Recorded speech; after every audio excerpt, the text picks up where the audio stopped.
everyone again for attending AOR's very first educational webinar series. We're very excited about launching this project for the educational benefit of our practitioners, our retailers, our accounts, and the public, of course. So please enjoy the first of many. We'll discuss future ones. Susan will mention at the end of this webinar about some future webinars. But this webinar here today will be focusing on memory and staying sharp throughout our whole lives and touching on Alzheimer's disease. Okay, so let's get started, and Dr. Maynland and Dr. Templeton will be answering questions as we go throughout. Okay, so neurocognitive health is a wide-ranging, broad umbrella term for many different neurological disorders. And it's beyond the scope of one specific webinar in about the half hour that we have here today to go through every single one of these and do justice to them. So today we're going to focus on one area specifically of neurocognitive health called neurodegenerative diseases. And specifically we're familiar with multiple sclerosis, we're familiar with Parkinson's, and of course Alzheimer's disease. And I wanted to focus on today about age-related cognitive decline and how our memory plays a role in neurological health and what we can do about preventing the onset of Alzheimer's disease and maximizing our memory throughout our lifetime.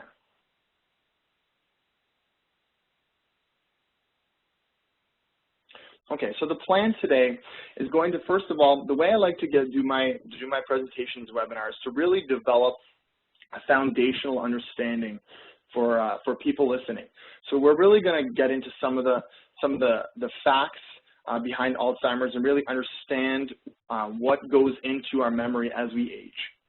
So that's the bottom right here, the facts and stats about Alzheimer's disease. And then we're going to talk about the how and the what. And how does Alzheimer's occur? How does aging, especially in the mind, occur? And we're going to talk about why it occurs. And these are the questions that we really need to answer if we're really going to get into figuring out a way to prevent cognitive decline and to actually reverse some of these changes that occur. So then we're getting here into the second layer of this triangle. And lastly, we're going to talk about what we can actually do about it. And that's really what everyone wants to know. That's the meat and potatoes. Everyone wants to know how we can actually prevent some of these changes that are very scary for a lot of people when it comes to Alzheimer's disease, and what we can do to optimize our neurological health and our memory as we age. We're going to talk about some nutritional and supplemental options to do this. We're going to really give a broad understanding for everyone that's listening today. And then we're going to finish off with some summary points just to wrap everything all together. So again, let's start off with the basics. The brain. There's different areas in the brain that are responsible for different things. So here, this diagram here, on the left side, you can see that we have the parietal lobe, occipital lobe, we have the cerebellum, which does our coordination, we have our frontal lobe here that does a lot of our higher functioning abilities. The brain is very metabolically active. What that means is that the brain only has 2% of our body weight, a lot of different other organs in the body. However, it uses up to 20% of our oxygen and 20% of our calorie use.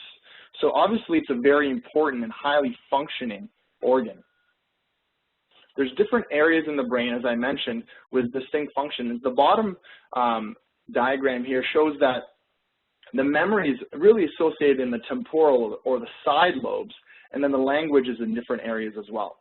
So that's going to be key as we understand how and what areas of the brain are being impacted by neurological cognitive decline and Alzheimer's disease. Here's a really important point to point out about the brain. The brain is obviously a very, very important organ to the functioning of our body. And the body knows this. So it actually tightly regulates what goes in and what goes out of the brain. And this is going to be important as we realize, as we talk about some of the treatment opportunities, some of the treatment approaches, because the body does a very good job at keeping toxins and harmful things out and keeping the brain isolated because it knows it wants to protect it. So the blood-brain barrier is a very important system, almost like a border between what's going on in the body, and then what kind of blood and what kind of immune cells can get into the brain. And obviously, it's very noteworthy to point out that the brain, as much as we've come along in so many ways over the years, we really don't know still how intricately and how interconnected the brain is. It's connected to different areas in the body, all the way down to our toes and our fingers, but also the communication between the neurons. Much of this is still not known. As we'll see, a lot of the things we're going to talk about Alzheimer's is that there's a lot of theories out there, but we still really don't know what's causing it. And we're going to try to take a step forward today in figuring out and showing you exactly what's going on in the process of memory and how it is declining. Okay, so let's talk about cognitive aging. As we age, a lot of people think that, you know what, after 30 years old, everything goes downhill.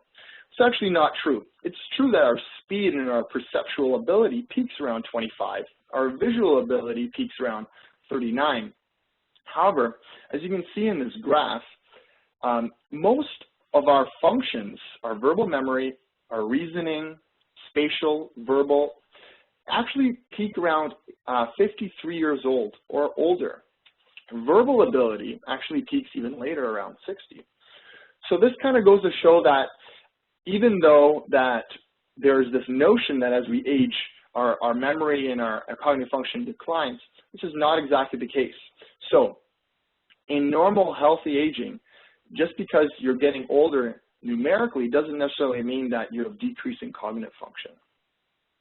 So if you're healthy, what should stay the same? And this is really important to understand, of knowing that there are normal changes that occur and there's also abnormal changes. And if we're on alert for these abnormal changes, we can identify them quickly, which is, as we'll see, a very key aspect of treating and preventing cognitive decline. So what stays the same? Attention span, vocabulary, verbal memory definitely stays the same, and long-term memory stays the same. Here are the things that changes. Obviously, we've already pointed out speed and the rapidness of perception and looking at our surroundings does change, and short-term memory changes. So this is very commonly seen in aging as an elderly person will remember what happened in their childhood or what even happened a few years ago, but they forgot where they put their keys, or they're forgetting people's names. I think it's important to take a little bit of a sidebar here and really look at what causes aging, because this is an overarching theme when it comes to, obviously, cognitive-related issues, because a lot of that happens as a person gets older. So what causes aging? You can see down here, there's a DNA strand, and DNA is what makes up and tells our body and our cells what to do. And this is where we get it's almost like a blueprint for the body to do its functions, and that's where proteins are transcribed from.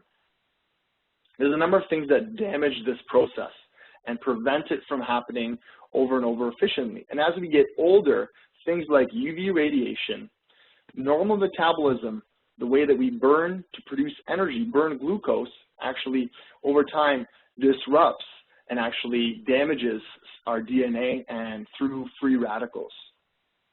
Obviously, very commonly we know chemicals can be very damaging to our DNA, and of course copy errors.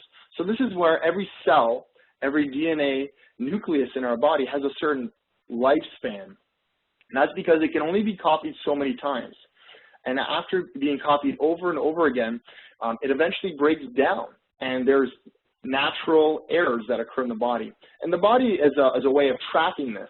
However, as we get older, the ability to identify a cell that has not been properly copied or mutated, it decreases, this surveillance decreases. So we've talked about what decreases in terms of our cognitive function over the years. But what about our brain mass? This is something that does start fairly early. At about age 26, our brain loses about 2 grams per year, all the way to age 80. And then after age 80, we actually lose 5 grams per year. However, just because we're losing the size of our brain doesn't necessarily mean that they're losing function. As we've seen, function actually peaks for some things around 53. But what happens if it's now abnormally aging? So this is where we start getting in the area that we're going to talk about: Alzheimer's disease, cognitive-related, memory decline as we age. And this is what a lot of people are fearful of as they go through the years. Okay, so understanding cognitive dysfunction. Up here you see that I've put normal cognitive function. I want people to understand that this is not a point A to point B, a very simple equation. This happens over a longer period of time, often many years, as we'll see, that it's not an immediate rapid, I'm starting to forget things, I have Alzheimer's disease. It happens over a period of time, and this is what's called a continuum. So the first thing that occurs here is that we have what's called age-associated cognitive decline. And what this means is that this is a fairly normal associated decrease in functioning, short-term memory, some of that processing speed. And it's important to point out that 3 out of 10 people over the age of 70 have some sort of cognitive decline. And then the next step in the continuum is now we're getting into age-associated memory impairment. As we're progressing forward, it no longer gets outside it goes outside the realm of normal aging and starts to become abnormal aging. So now things, as we progress to the next level, is categorized as mild cognitive impairment. This is where now it's the memory and the cognitive declines are starting to influence a person's daily activities.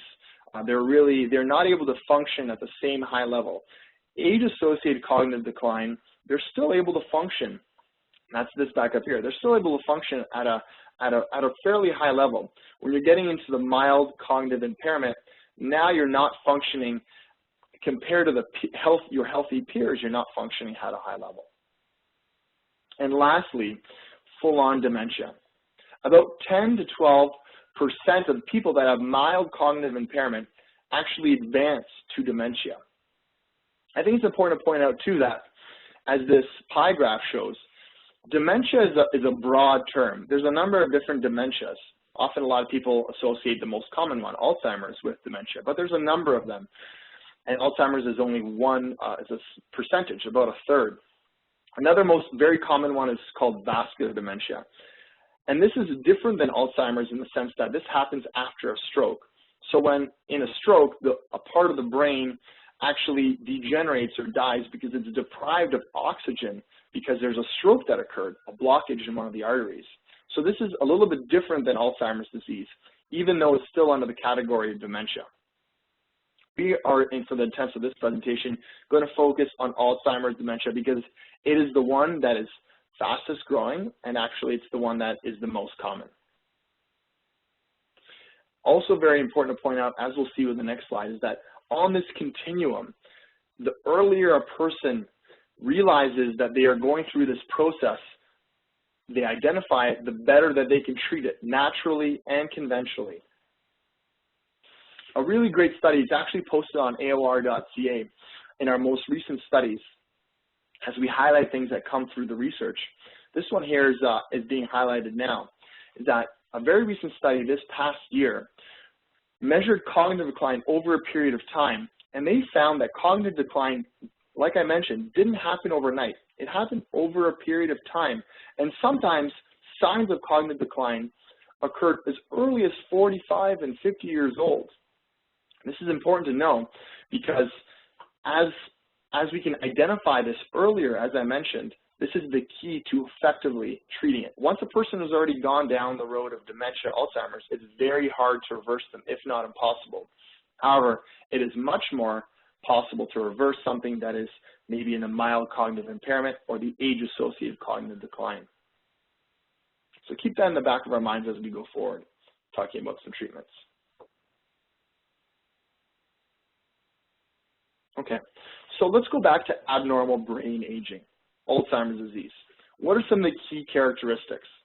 Well, first of all, the most common thing that occurs is that a person starts experiencing loss of short-term memory. So recent events, faces, phone numbers, names. That's usually the first sign. Now, this occurs and age-related cognitive decline as well. However, it doesn't occur to the degree that it would occur in Alzheimer's disease.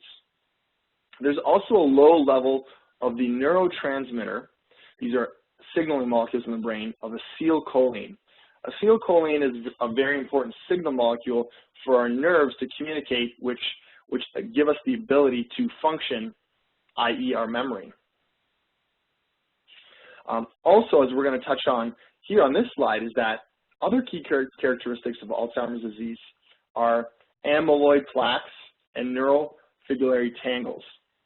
These are basically things that accumulate in the brain surrounding, within and around a nerve cell that block communication and actually ultimately, some believe, that cause nerve death. And we're going to touch on this in a second. There's also a substantial amount of brain shrinkage, and we'll touch on this again in another slide, really in an image that highlights how much shrinkage occurs. And it's also important to figure out that, or point out at least, that the diagnosis of Alzheimer's occurs after a person dies, because it's very tough to identify, if not impossible, to see if a person has Alzheimer's disease or a different type of dementia. All we know is that they have dementia. And actually, the autopsy reveals that the amyloid plaques, the protein neurofibrillary tangles, and actually brain shrinkage will be the diagnosis of Alzheimer's disease. Here's some early warning signs of Alzheimer's disease, as I mentioned. So, recent memory loss, not just memory loss, but difficult time performing skills that are normally fine for a person to perform. Problems with the language, familiar tasks, abstract thinking. As it gets worse as it kind of goes down. Loss of initiative. So a person no longer wants to do things. They have almost like a depressed appearance, and they no longer want to do things they normally found very enjoyable before. Here's a really nice way of just mirroring the two. So normal aging. A person will often remember their keys if they're like, oh, you know what, I put them where I normally put them. So they have different cues that remind them. However, with Alzheimer's, is that these little cues no longer are useful and they are no longer beneficial. Often there's a direct, as I mentioned, apathy that occurs. So a person has that almost depressed feeling. They're almost withdrawn from their social circles and society. So these are two key things that occur. Activities of daily living are compromised. That's another key one to really highlight. So again, just mirroring the two, what's a normal aging process and then what's on the road to Alzheimer's disease. So here's the Alzheimer's brain. As I mentioned, on the left side here, the tau tangles. These are protein tangles that have been shown in Alzheimer's brain to accumulate, and they accumulate within the nerve cell. And on the right here, these are amyloid plaques. This is a protein that abnormally accumulates outside the cell and outside the nerve cell and actually compromises neurological function and is found in high amounts in Alzheimer's disease patients. Once they actually look at their brain post-mortem, post-death, and actually have an autopsy on their brain that's completed. Here's a progression in Alzheimer's disease. And again, it goes to show right here, you can see this 16 years. Don't want to cover that there. Because it's important to point out right here that the memory decline starts happening at a very subtle, at a very small level. And it often takes a long period of time, 16 years, 27 years, before there's obvious symptoms. So there's that continuum that often takes a longer period of time. And the buildup of these plaques and tangles occurs in an area right here that's highlighted in red or pink in the hippocampus. And the hippocampus is responsible for memory. And you can see it is the area that is most dense in these tangles and plaques. And this is kind of the progression. So it happens over a longer period of time. Here's a really nice visual example of the shrinkage that occurs in Alzheimer's brain. And this is more shrinkage that occurs in a normal age-related brain because, as we mentioned, there is a loss of 2% of brain mass every year. However, in Alzheimer's, this is even more pronounced, that there's even more shrinkage on a yearly basis. Okay, so let's get into some of the numbers. That was kind of a little bit about Alzheimer's disease. Let's get into some of the numbers about Alzheimer's, because this is where it really drives a big big point about how important this is going to be for our healthcare system in the coming years. Often, a person doesn't really realize how far up on the list Alzheimer's disease actually is when it comes to causes of death. This is the most recent Canadian statistics from Health Canada. And obviously, as we know, cancer, heart disease, these are very common causes of death that often in our faces in the media. But what we don't know is that Alzheimer's disease is number 7 on the list. It often is forgotten. It is number 6 on the list in the States. And the scariest thing, as we'll see in the coming slide, is that this number is growing. So the Alzheimer's Association of America actually states that Alzheimer's disease can't be cured, can't be prevented, or even slowed, which hopefully we're going to dispel some of those things. However, to a point, they're true, because the scariest part of Alzheimer's is not that it's number 7 on the list, even though that is bad, is that if you look at all the other major causes of death, stroke, cancers, heart disease, they've actually gone down in the last 8 years. This is from 2000 to 2008. Alzheimer's disease is the only one that's actually increased by 66%. And this is a very scary factor that a lot of bureaucrats, a lot of healthcare officials are now raising the alarm bells about. This is going to be a rising problem. And hopefully I can kind of expand on why this is going to be such an important issue for us in the future, and why we need to do what we need to do to prevent it in our lives and the lives of our loved ones. In America, there's about 5 million people with Alzheimer's. There's about 500,000 Canadians with Alzheimer's disease, about 36 million people worldwide. About 1 in 11 people over the age of 65 has Alzheimer's disease. So it's a fairly low percentage. However, as we'll see, this percentage will actually be increasing. Another important point is that 75% of cases of Alzheimer's disease actually are in women. And we'll touch on why some of this is the case, but the facts show that women are more susceptible. And regardless of treatment, right now under the conventional model, the life expectancy after you develop or been diagnosed with Alzheimer's disease is 7 years, no matter what kind of interventions a person does. So obviously, the key that this highlights is that prevention is going to be a lot more important than treatment, because treatment, as of right now, is very ineffective under the conventional model. So why is this so scary, and the rising rates of Alzheimer's? Is that by 2030, there's going to be more than double, and by 2050, there's going to be more than triple the number of people with Alzheimer's disease in Canada, in the States, and worldwide. And this, again, the rates are rising, and also the baby boomer population, this large bulge of elderly people, are now getting to the age that this is becoming a real possibility. So these numbers are rising at a very steep and alarming rate. And the cost for this, we'll briefly touch on this, is that it is going to be increasing. Even by 2050, going from a mere $15 billion to $153 billion. This is a large burden on the healthcare system. And that, as you can see with this graph, it's not a linear growth. Linear growth would be kind of going from here to here, rising up. However, this is an exponential growth. It's going to be in the trillions of costs for the United States for a healthcare system that's already burdened down. So this is, again, driving home the point that there's a very real threat of Alzheimer's disease.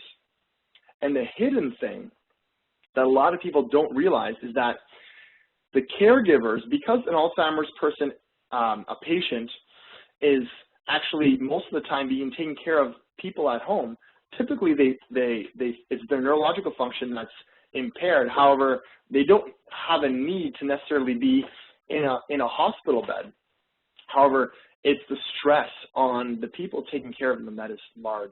You can see here in purple, this is high to very high amount of emotional and physical stress that is being put on people taking care of Alzheimer's patients. So this is a very real concern for people, their families, anybody that is concerned with healthcare. So let's shift gears and take a look at what causes Alzheimer's disease. Officially, the cause is unknown. A lot of people attribute that Alzheimer's disease is to do with beta amyloid proteins, tau tangles. However, this is in recent, and we'll kind of expand on this. This is recently in the researchers that are on the cutting edge field of Alzheimer's and neurological function are now starting to wonder that maybe they're not the cause. What if they're the byproduct of a process that's going on underneath that are causing the accumulation of beta amyloid? There's obviously many different risk factors that you'll see in the next slide that have been linked indirectly or very directly with Alzheimer's disease, and there's some protective factors as well. So we have to ask our question. This question really is, why are the rates rising? Why is the chance of you and I developing Alzheimer's disease rising? The chance of our family members, our parents, grandparents developing Alzheimer's disease. Why is this rising? As you'll see on this slide, the number of risk factors is overwhelming, and maybe the fact that these risk factors are now being identified, have been there all along, and have now are responsible for the rising rates of Alzheimer's disease. So with this, this chart or this graph, I've kind of placed the non-modifiable risk factors more on the left side and the modifiable risk factors more on the right side. And what I mean by that is non-modifiable is things that we can't really do much about. So the fact that if you're a female, as you get older, you have increased risk of developing Alzheimer's disease and having age-related cognitive decline. Family history, this ApoE4 gene has been linked with Alzheimer's disease, and we'll touch on that in a second. But that's a definite non-modifiable risk factor. People that have Down syndrome have a greater chance of developing Alzheimer's disease, and so on and so forth. On this right side, modifiable risk factors, there's actually even more of them. And as you see, they're very familiar risk factors. Smoking, high homocysteine, deficiencies, sedentary diet, type 2 diabetes. What this is starting to look like, as we'll make the connection in a few slides, is that this is starting to look like metabolic disorder and starting to look like cardiovascular disease. Not just neurological health. You'll see how now there's a really interconnective process between neurological health and what's going on in our body. And these risk factors go to show how close that connection is. So let's keep these risk factors in mind. So now, understanding the risk factors, so why are these risk factors? What exactly are they doing in the body? So the next step of this is now these risk factors, whether let's say it's high homocysteine or obesity, they're causing oxidative stress. They're causing mitochondrial, the power plant organs in our cells, mitochondrial dysfunction, they're not working as well. It's causing inflammation, and it's causing advanced glycation end products, which is to do with a high level of glucose in the blood associated with the diabetes and insulin insensitivity. So you can see that this is the next layer as we peel back the onion looking at these risk factors, that these risk factors are leading to these specific things resulting in Alzheimer's disease. And now we're starting to develop a distinct pattern of that it's not the risk factor that's causing it, it's not the deficiency in acetylcholine that's causing it, but it's actually these processes that are going on. And this is going to guide how we are going to approach our treatments. And all these things, all these detrimental things, oxidative stress, inflammation, they all modify a gene for something doesn't necessarily mean that that gene has to be expressed. So these things actually lead to expression of certain genetic factors that actually can even make this process of age-related cognitive decline, memory decline even more pronounced. So now that's kind of the foundational perspective, the foundational facts about memory decline, about Alzheimer's disease. So I hope everyone after that section has an understanding and appreciation for what what goes on behind the scenes and what's the key characteristics of Alzheimer's disease. Now we're going to get into the meat and potatoes, so to speak, of preventing and treating cognitive decline, which is really what everyone wants to know. How can I prevent this from happening? So let's quickly summarize. What do we know? Alzheimer's disease is characterized, not necessarily caused, I'm being cautious about using the word cause, but characterized by plaques and tangles. We know that. Alzheimer's disease develops not in a year or two, but develops over a long period of time, and there's a continuum of development that's not immediately Alzheimer's disease, but age-associated cognitive decline and memory declining. There's those preceding changes, as I mentioned. So obviously, identification and early treatment will be our best strategy. As I mentioned with that ApoE4 gene, is that genes actually play a small role. And now medical doctors, naturopathic doctors, healthcare practitioners are identifying, and researchers are seeing that genetic factors are now being influenced by environmental factors in a field called epigenetics. And what that basically means is that if our body, let's say, is in a high amount of inflammation, that inflammation can actually cause the expression, which means flipping the gene on, of, let's say, a negative gene like this ApoE4 gene in Alzheimer's. But if we reduce those things like oxidative stress, inflammation, pre-diabetes, then we can actually influence these genes in the opposite positive way and prevent them from being expressed. There are obviously, as we identified, multiple and modifiable risk factors. And one key researcher found that a 25% reduction in only seven of the key modifiable risk factors can decrease the cases of Alzheimer's by 17.2 million cases. So this is a very substantial thing. Very similar to cancers, we're realizing that genes do play a role, but not as big as we once thought. It's all about modifying them in a positive way. So for the rest of this webinar, we're going to look at the certain treatment targets, and this is based on the risk factors and the disease processes that we've already identified, and this is how we're going to come up with treatment strategies. So these are a number of treatment targets: regulating the immune system, anti-inflammatory nutrients, techniques, herbs, antioxidants, controlling blood sugar, phospholipids, correcting deficiencies, mind-body connection, lowering stress, maintaining a healthy weight, limiting toxin exposure, and lowering homocysteine. These are the treatment targets we're going to focus on, and we're going to hopefully highlight for you how we can minimize these risk factors and what we can actually do to reverse some of these changes. So let's start down this path. First of all, it would be remiss not to mention that there are drug options out there. However, conventional and alternative medical fields are in agreement that they're not very effective.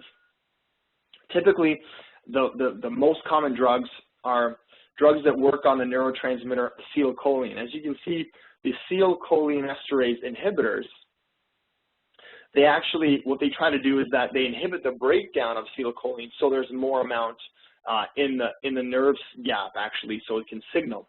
However, you can see how this is kind of a defeating process in the sense that what's causing the decrease in nerves that are producing this acetylcholine. So these drugs actually have a limited effectiveness and actually have quite a substantial side effect profile. As you can see that the most common drugs here, there's a number of different side effects that occur. So it's well accepted that the drug options, the pharmacological options, are very limited when it comes to Alzheimer's, and that's one of the reasons it's so scary, is that we're still trying to figure out what exactly is going on here, and maybe we've been barking up the wrong tree with working with this neurotransmitter acetylcholine. So let's start with our first target. So the first one I wanted to point out is regulating the immune system. And a person might ask, why am I starting with this? And I'll see this is a really cutting edge and very important target, therapeutic target to first look at. So we know that inflammation causes a lot of different things in the body. We'll touch on this in a second. But people often don't realize that inflammation is part of the immune system. It's part of the immune cascade. So what's been found is that immune cells specific to the brain, these are microglia, is what they're called, is that they're not present in the rest of the body. Because I mentioned the brain is a very fenced off, very limited, very secure area that it actually has its own immune system. And the microglia are the cells for the brain immune system. The activation, especially the inappropriate activation of these microglia, have been associated in very recent research with Alzheimer's disease. So now we're going to start looking at, so what exactly does this mean? So these beta amyloid proteins, which we know that they accumulate, again, are they the cause, or are they just a product of another process that's occurring? Maybe this is something to do with an immune system. So the classic example, or the classic pathway, is beta amyloid protein gets built up for one reason or another, and it causes neurological damage or nerve damage. Now, are those, that buildup, is that causing an immune response, activating these microglia? Because research has shown that these immune cells are activated in the brain, these very specialized immune cells. Or maybe is it that these immune cells are actually causing the buildup of the beta amyloid proteins? Or is it some unknown factor that researchers, that conventional medicine hasn't really come upon? So let's dive into some of this research to really look at some of it and really try to explain a lot of it. So beta amyloid, what is it? Actually, most recently in 2010, beta amyloid was actually identified as an antimicrobial protein or peptide. So what this basically is that it's normally present in all of our brains, and it's part of the brain's very specialized immune system. And it's now obviously being built up in the Alzheimer's brain, but its function is an antimicrobial peptide protein. So why does an antimicrobial peptide need to be used in the brain? Another clue is that when actually the pharmaceutical giant Eli Lilly actually came up with a drug, since they figured, you know what, beta amyloid is causing Alzheimer's disease, let's stop it. And this drug actually inhibited the production of beta amyloid. They had to stop the trial because it caused a worsening in the disease, worsening in Alzheimer's disease symptoms. So maybe this is going to show that actually the beta amyloid is not the cause, but it's actually something else going on. So here's the new theory that very recent research has shown. We're going to try to unpack some of this because this is very important to understand, and it's very cutting edge. Recent research has shown that actually a herpes viral infection, so this is the same herpes that gives us cold sores in the winter when we're under periods of stress, it gives us cold sores, that may be associated with the activation of these brain immune cells, the microglia, and that the beta amyloid is actually being produced to combat this infection. Now, this flies in the face of a lot of different theories that are out there. However, it poses some very interesting questions. So let's look at, is this even possible? Does this even make sense for us to even be looking at this possible theory? So 90% of people have been infected by the human simplex virus, by herpes. And I don't want it to be confused with the herpes that has been associated with STDs, which actually is the herpes simplex virus number 2. This is herpes simplex number 1. There's a number of different types of herpes, and this type of herpes is the one that causes cold sores. And the reason it causes cold sores is that it actually infects the nerve cell, and then it actually hibernates or lies dormant in the nerve cell, and then the body's immune system is good at keeping it down and keeping it subdued. Now, when we are under a period of stress, we actually suppress our immune function, and that's when these viruses that are lying in waiting, lying in hibernation, are being reactivated, and we get a cold sore when we're stressed. Also, when you look at the infection of the herpes virus acutely in the brain, which is called encephalitis, which is a viral infection of the brain, it has very similar characteristics to Alzheimer's disease. So this is, all these kind of facts are now starting to look at, you know what, maybe there's some merit to this theory. Also that, very importantly, that human simplex virus, herpes virus, DNA has been found within the beta amyloid proteins. So there has to be, or quite possibly there's a connection between the beta amyloid and the herpes simplex virus. This graph kind of, or this chart rather, kind of highlights some of the risks associated with in a very recent research in 2008. Hazard ratio basically is the risk of developing Alzheimer's disease. And you can see that having a hazard ratio of 1.0 is meaning you have no or the same chance of developing Alzheimer's disease as everybody else, and you're not at any increased risk. It's pretty much zero increased risk chance.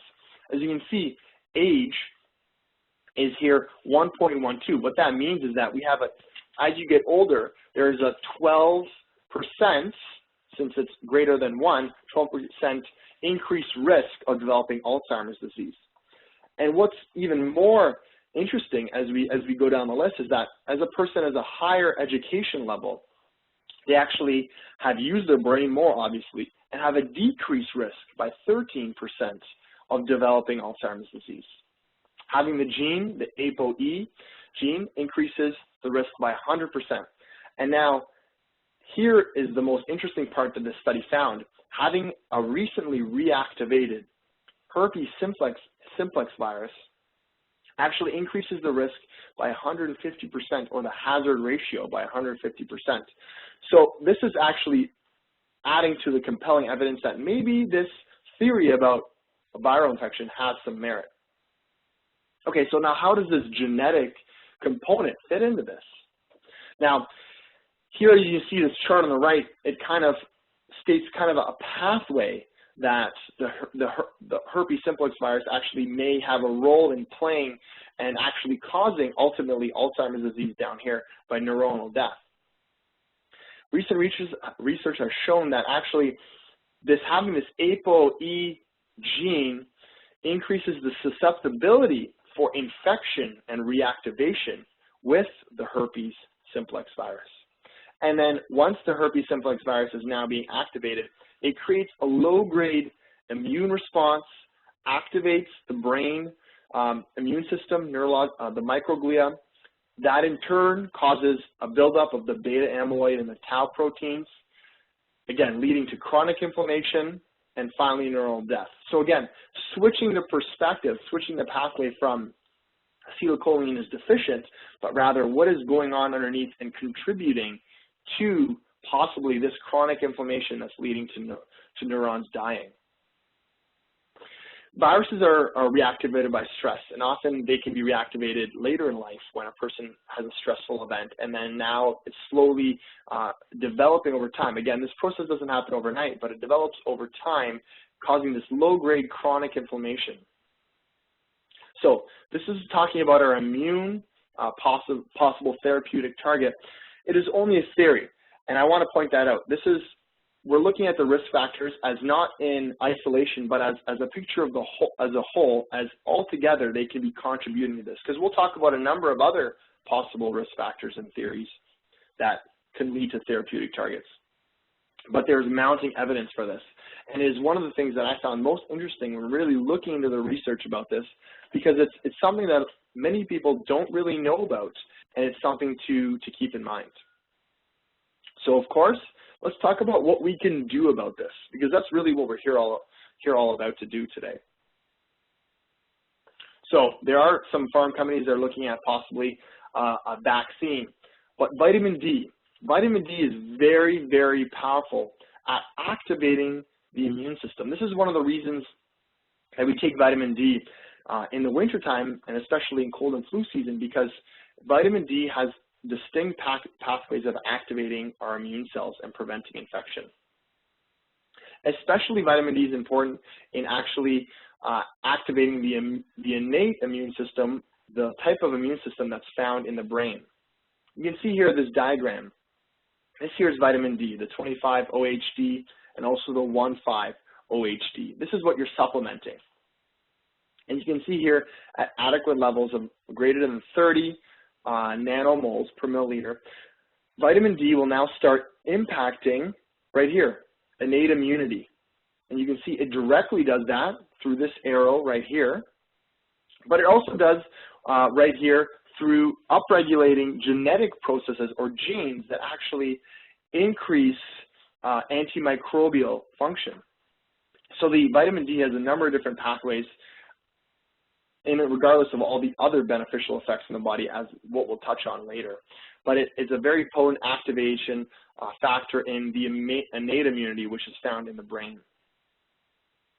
Now, vitamin D is one of the further theories to this viral infection idea or hypothesis is that vitamin D is really good at keeping the innate immune system functioning well and keeping viruses and infections in check. However, as we get older, as a person gets older, their ability to absorb and typically their dietary intake of a lot of key vitamins and nutrients and minerals goes down, and vitamin D is no different. So as vitamin status goes down as you age, typically this can lead to greater viral and microbial activation or reactivation in the case of this herpes simplex virus. Vitamin D has also been linked to a number of other neurological conditions, including multiple sclerosis, autism, Parkinson's, and depression. So the supplementation of vitamin D is going to cover a lot of different bases neurologically and many, many, many others metabolically. So a key question that a lot of people ask is, so how much vitamin D do I need to take? To answer that question, instead of getting a specific dosage form, the best thing is to realize what the target levels are going to be in the blood. So even though over 30 nanomoles per milliliter right here is sufficient, the optimal levels have been shown to be from 50 to 99 nanomoles in the blood. That's in the plasma. And the only way to really find this out is to be tested. So working with your naturopathic doctors and your medical doctors to test these levels to figure out exactly what you need to dose to get back up to the optimal protective levels. And there's obviously many other benefits to supplementing vitamin D. So of course, I would highly recommend it, not just for preventing cognitive decline and immune function, but for many, many other things. So now that we've looked at the first treatment target, we can start developing a different way of thinking about Alzheimer's disease, a different way of thinking about memory and maintaining our memory function as we age throughout our lives. So as we can see here, risk factors obviously impact a number of things like the immune activation, inflammation, as we'll see in a few slides, oxidative stress.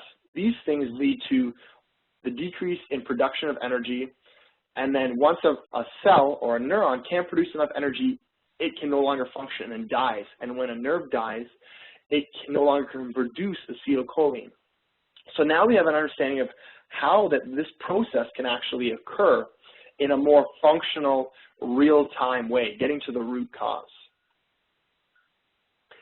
It's important to point out that this is the point that drugs really try to function on right here with the decreased acetylcholine, but you can see that's only the tip of the iceberg. There's so many things underlying that could possibly all be contributing to what you see at the top is the decrease in acetylcholine and memory.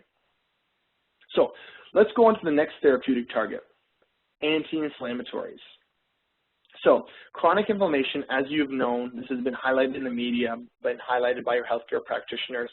Chronic inflammation is an established risk factor for many disease processes, and namely cardiovascular disease. And why it started to be kind of being looked at in terms of Alzheimer's disease is that actually aspirin, longer periods of taking aspirin over a longer period of time actually decreases the risk of Alzheimer's disease. So when researchers found this, they realized, you know what, there may be something to this inflammation target with Alzheimer's disease. Now that the recent research has found that high systemic inflammation, meaning in our bodies, a high amount of inflammation, so things like C-reactive protein, which is a specific way of measuring inflammation in the body, is related with increased cognitive decline, not just Alzheimer's, but decreased memory, decreased the ability to function at a high level. And you can see here in this little diagram that I made down here is that there's a number of things that cause inflammation, that can potentially cause. This is not all of them, but things like chronic infections, diet and lifestyle, our environment, and high homocysteine, as we will see and as we will discuss, they are all very important in the inflammatory pathway, and they can either all contribute negatively or they can be a positive thing. So what can we do about this? What tools do we have that are natural and safe, that are very potent anti-inflammatories? The first one, and actually some really, really groundbreaking research and exciting research being done with the spice turmeric, curcumin. The active part of turmeric is, the active molecule is actually is curcumin. And this is where it's been studied. So where did people figure out to start looking at curcumin? Actually, they started looking at it again by looking at populations.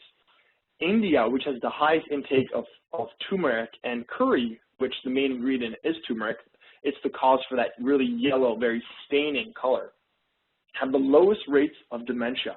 So maybe there's a connection with the intake of this spice and reducing the risk of age-related cognitive decline. So what does curcumin do?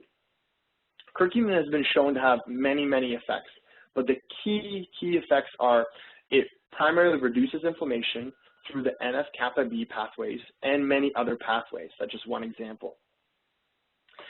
It actually induces transcription factors right here in the brain that actually reduce neurological inflammation. So now we're getting more specific to the brain. It's an anti-inflammatory for many things in the body, whether it's GI inflammation, whether it's joint inflammation. And now more specifically, the most recent research has shown it actually increases beta amyloid protein clearance. This is very exciting because beta amyloids, that process that is occurring, as for some of the reasons we've already discussed, and now it actually increases or almost chelates, so it grabs it and takes it out and decreases the amount of it in blood.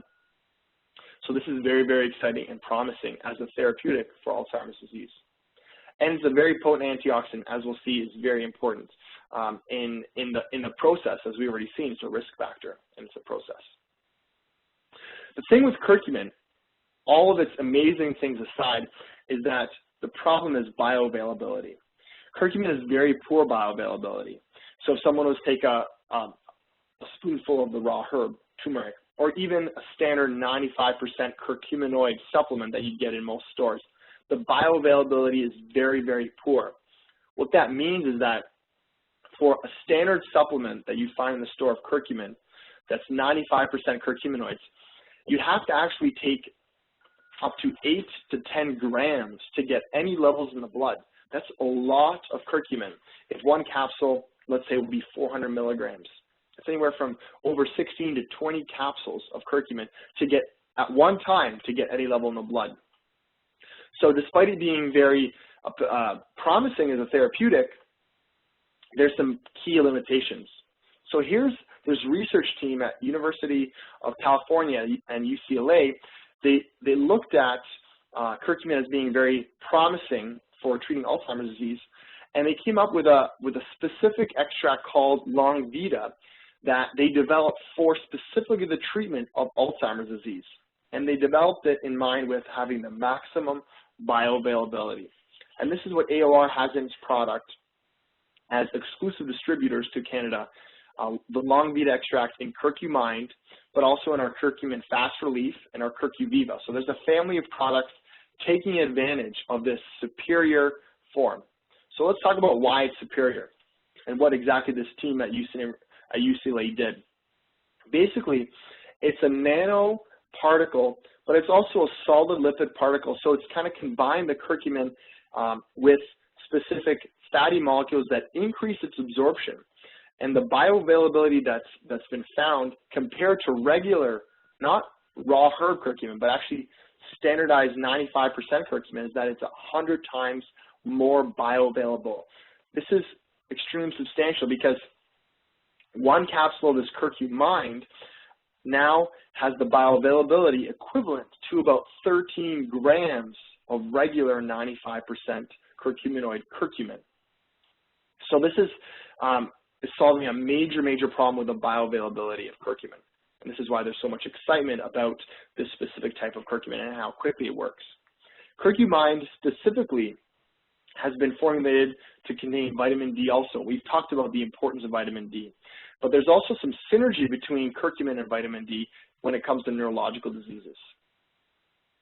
And probably the most exciting thing that has happened in curcumin research is that using one capsule of Longvita curcumin from the same amount that's in CurcuViva, just after 30 days has shown to reduce beta amyloid protein in the blood. And this is very promising because this is actually a fairly low, modest dose. But even this is equal to about, even one capsule of CurcuViva or 80 milligrams of Longvita is equal to about 8 grams of regular curcumin. So there's some very exciting and promising prospects with curcumin. Here's a really nice diagram just to understand how the difference between the regular curcumin molecule and this Longvita technology that's in Curcumin Active, Curcumin, and CurcuViva, how it exactly is delivered to the tissue. The molecules are smaller, and they're also coated, so they are not absorbed. They're not broken down as quickly, and they stay in the blood longer. You can see here the curcumin molecule often is very difficult to absorb. It's too big to absorb through the gastrointestinal wall, and then let alone to get into the tissue to areas like joints. And in this case, we're talking about the brain, which is even more of a regulated, as we mentioned, the blood-brain barrier, even more of a regulated organ. We need to have something with a tremendous bioavailability. So that's why curcumin delivers free curcumin, which is the most active form, to areas that need the anti-inflammatory effect. Okay, so we touched on anti-inflammatories, and now let's touch on the next therapeutic target. These are antioxidants. Now, we know oxidants, or free radicals, play a very key role in nerve damage, and they occur from various sources. Things like environment, regular aging actually contributes, as I mentioned earlier with that slide on aging.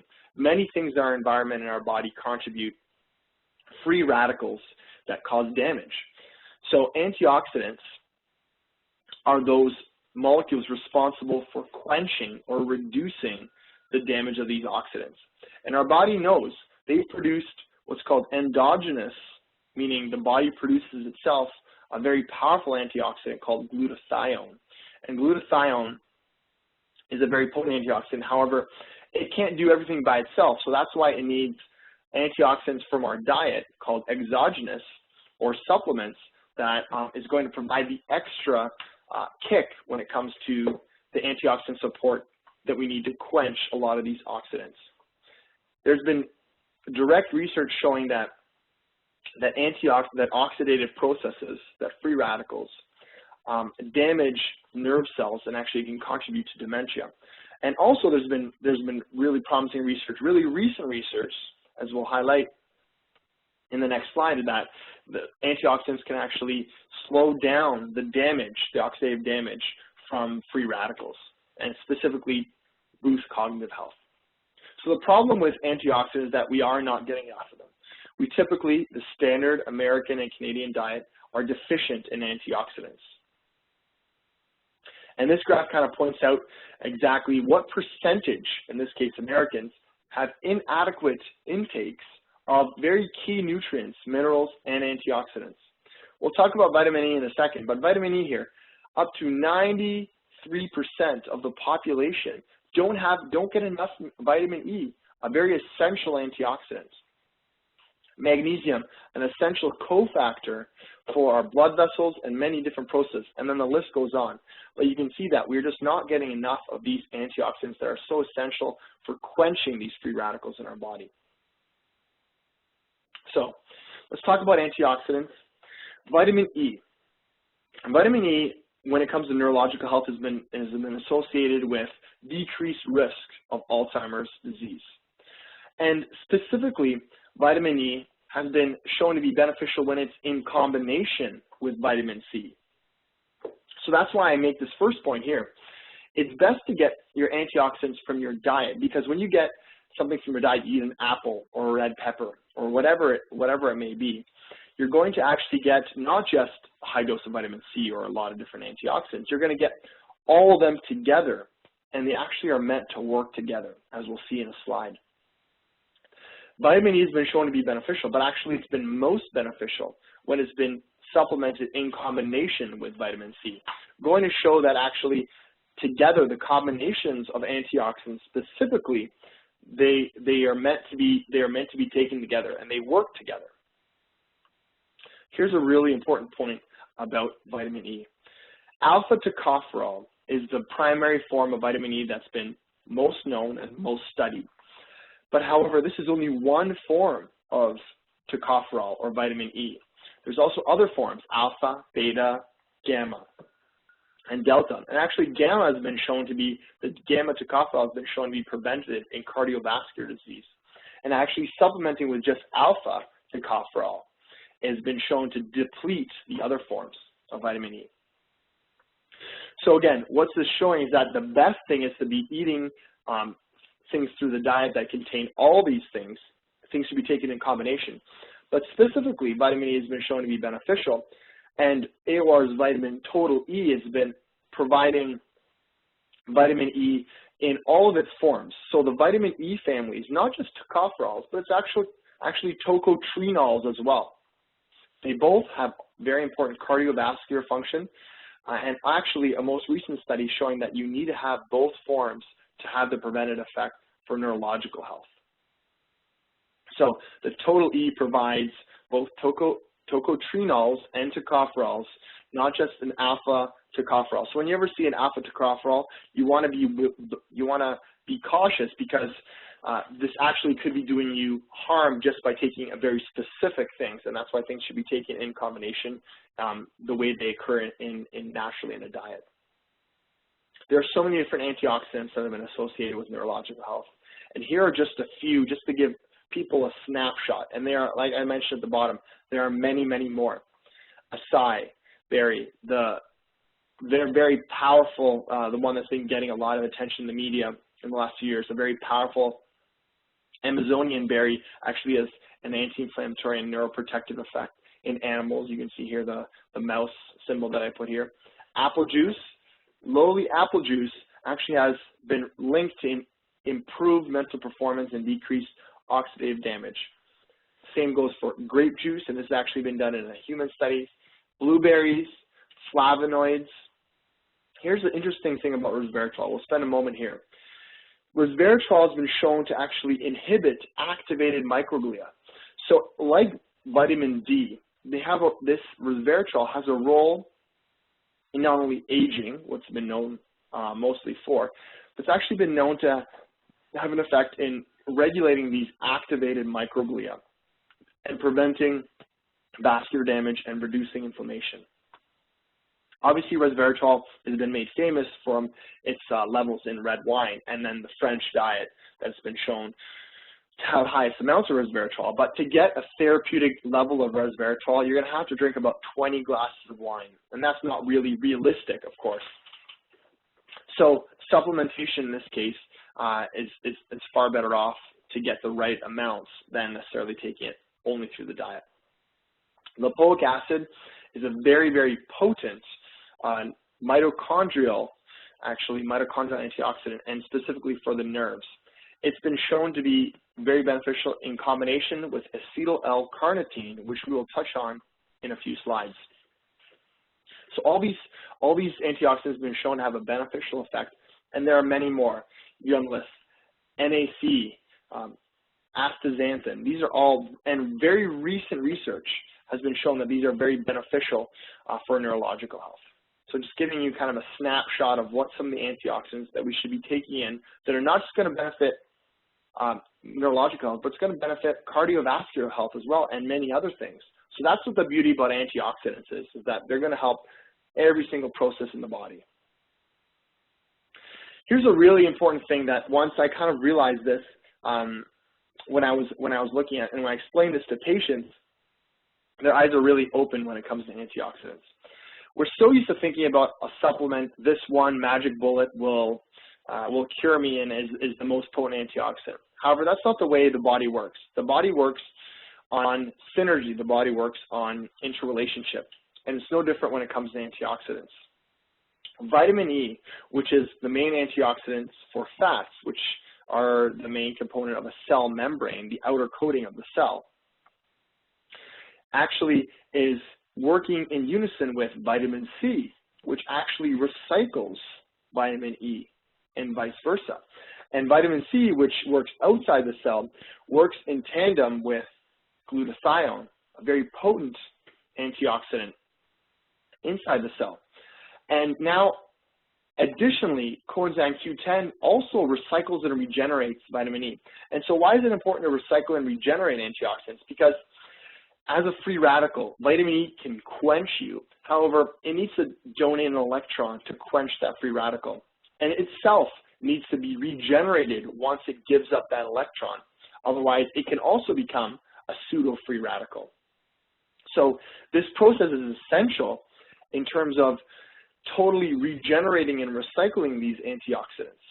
Lipoic acid has a key effect with vitamin C in recycling it, and actually NADH and anthocyanins actually have a recycling factor with glutathione. The antioxidant synergy, which is AOR's antioxidant formulation, really focuses on this concept of not just providing a high dose of antioxidants, but providing regenerative antioxidants that allow the function of, let's say, vitamin C and vitamin E and glutathione to work optimally, so they are regenerating each other, and that it's not just supplementing and letting it go, but actually supplementing the body's ability to provide antioxidant protection over a long period of time.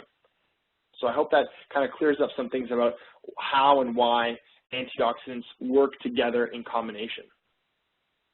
So let's talk about this very specific antioxidant called PQQ. It's called proquinolone quinone. So that's a tongue twister, as you can see. It's part of the B vitamin family, and it's been recently associated with lysine metabolism. And interestingly, lysine metabolism is very important in viral inactivation. So L-arginine is a factor that actually stimulates viral reactivation. So that's why they say that when you have a cold sore, you actually don't take L-arginine supplements, because it actually can increase the amount of reproduction of the virus. However, lysine has the opposite effect. So lysine actually has an inhibitory effect on viral replication. So that's why some research actually has gone as far as saying lysine can be a therapeutic impact on some viral infections. Specifically, this antioxidant PQQ has been studied in age-related cognitive decline and in Parkinson's disease as a very, very potent antioxidant. Studies have been shown that it's very synergistic with CoQ10, and it's about 30 times more effective than vitamin C and vitamin E, which we've already touched on, as a neuroantioxidant. So this is obviously holding a lot of promise. AOR has come out just this January with a product called CogniQ, which provides 20 milligrams of PQQ and 300 milligrams of CoQ10 to work as a synergistic tandem to treat neurological dysfunction, age-related cognitive decline, and Alzheimer's related type dementias. Here's some more actions of PQQ. PQQ actually stimulates a nerve growth factor by 40%. It actually protects neurological tissues. So you can see that this process here in this graph, normal aging, oxidative stress, all lead to things like mitochondrial dysfunction and ultimately cognitive decline and neural death. We've already seen and talked about this functional model of cognitive decline, and PQQ combined with CoQ10 does an excellent job at impacting this process on a number of different levels, as you can see, as it has an antioxidant effect, anti-neurological degeneration effect, neuroprotective effect. And specifically, and probably most importantly, is that a recent Japanese study has shown that PQQ can actually prevent memory deficits related to free radical damage. So you can see just after 12 weeks, the PQQ group here in the blue compared to the placebo in the yellow actually had a higher word recall results than those that were actually taking placebo. So this is a very promising thing for this really, really cutting-edge antioxidant nutrient called PQQ. So let's move on to the next therapeutic target. As you can think back of what we were talking about at the beginning based on risk factors. We already mentioned CoQ10 and lipoic acid. These are very potent, specifically on the mitochondrial level. They're extremely potent antioxidants, preventing mitochondrial damage, which actually prevents the energy production of the cell to be negatively impacted by oxidants, actually, by free radicals. The thing that I wanted to, the antioxidant I wanted to kind of highlight here is called acetyl L-carnitine. AOR has come out with acetyl L-carnitine that is released actually currently, and recently carnitine has been on the restricted list by Health Canada. It's been recently released, and it's actually it was on the restricted list for some safety precautions that actually had no merit to them. So it's a very safe and very effective antioxidant. And one of the reasons it's so effective, especially in Alzheimer's and memory, is that two reasons. That acetyl L-carnitine, the carnitine part of Alcar actually is beneficial for mitochondrial function and the transport of fats, of energy, into the mitochondria so it actually can be burnt for energy. And the acetyl group actually can go and contribute to the production of a very important neurotransmitter, acetylcholine, as we've already established. So you can see here, again, going back to this functional model, this is so important to understand. You can see this keeps coming back up over and over again. Oxidative stress, inflammation leads to mitochondrial dysfunction, and then when mitochondria don't work, the cell doesn't work because it doesn't have any energy to do its functions. And when it doesn't have any energy, it can't function, and ultimately the cell dies. LCAR specifically has been shown to improve cognitive function, improve cognitive tasks, and actually increase short-term memory-related tasks. So a very promising nutrient that's going to be on the market currently in the form of LCAR from AOR. Now, let's switch to another topic. So we talked about inflammation. We talked about immune modulation, and we talked about antioxidants. We talked about mitochondrial function. Let's talk about fats and phospholipids. So why are fats important? Often people say, eat your fats because they're important for brain health. The brain actually is made up of about 60% of fats. People don't realize this, but a lot of processes, a lot of structures in the brain actually require fat to function. So, for example, this is a layer of an outer layer of a cell. Every cell has a phospholipid bilayer, what it's called. You can see this double layer. These little balls are actually phospholipids. So the higher functioning this layer is of each cell, the higher functioning that obviously that whole neurological system is working. And also, and even more importantly, that nerves are very, very dependent on fat. Nerves actually have a coating, what's called a myelin sheath, as you can see here, this myelin sheath right here, or surrounding each cell. So think about it as if it's like the coating along a wire that you have running in your house. This coating is essential for the wire to even function, because if the wire doesn't have the coating, the signals that are being transported on the wire actually don't work nearly as fast. So things like multiple sclerosis is a direct it's actually autoimmune inflammation process of degenerating these myelin, these fatty sheaths around nerves. So you can see how fats and phospholipids play such an important role. So let's talk about a few of these phospholipids that have been shown to be beneficial for stimulating cognitive function and memory. First of all, phosphatidylserine has been shown to be very effective especially for early memory loss complaints. It's been shown to be effective for performing tasks, short-term memory, which is a problem in Alzheimer's, and age-related cognitive decline.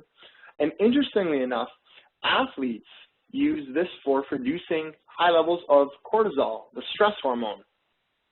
And phosphatidylserine has a way of reducing this actually potentially damaging hormone that is elevated in the blood for long periods of time when we're stressed.